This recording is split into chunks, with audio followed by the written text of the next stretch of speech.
भरी जवानी में अपना ही मुंह काला करना, ये अत्यंत दुख की बात थी।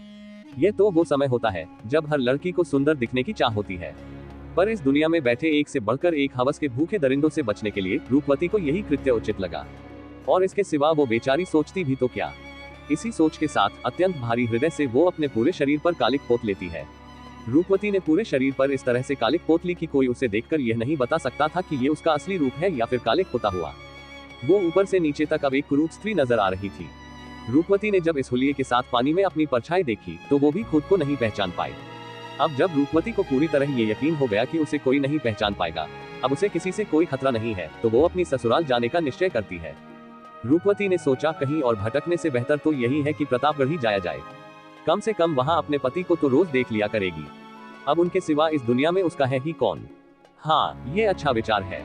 इससे मैं उनके पास भी रह लूंगी और अपने परिवार की सेवा भी कर लूंगी, और किसी को कुछ पता भी नहीं चलेगा कि मैं कौन हूँ, और ना ही मुझे किसी को ये घिनौना सच बताने की जरूरत पड़ेगी। इन्हीं विचारों के साथ रूपवती तेजी से अपनी ससुराल यानी प्रतापगढ़ की ओर बढ़ रही थी। तभी उसे रास्ते में एक गाड़ीवान दिखाई दिया।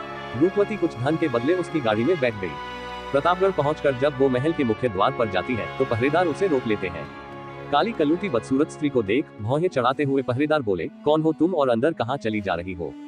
पहरेदारों की बात सुन रूपवती ने विनती की, मैं एक दुखियारी स्त्री हूँ जो दर दर भटकते हुए बहुत दूर से सिर्फ राजा साहब से मिलने आई है। उसकी हालत देख उसे एक भिखारिन समझ महल के पहरे पर खड़े पहरेदार उसे धकियाकर वहां से भगा देते हैं। रूपवती का दिल ठहारे मार मार कर रो रही थी।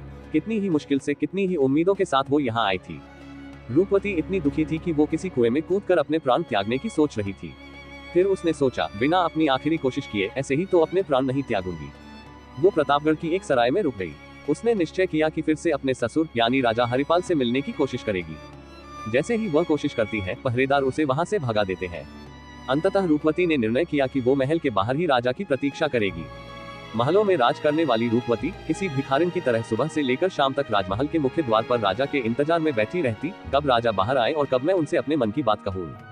इसी तरह बेचारी रूपवती के 3 दिन गुजर जाते हैं। वो सुबह आकर राजमहल के द्वार पर बैठती, पूरा दिन राजा की एक झलक का इंतजार करती और शाम को थक हार कर उदास मन से वापस सराय लौट जाती। बने रहे। राधे राधे।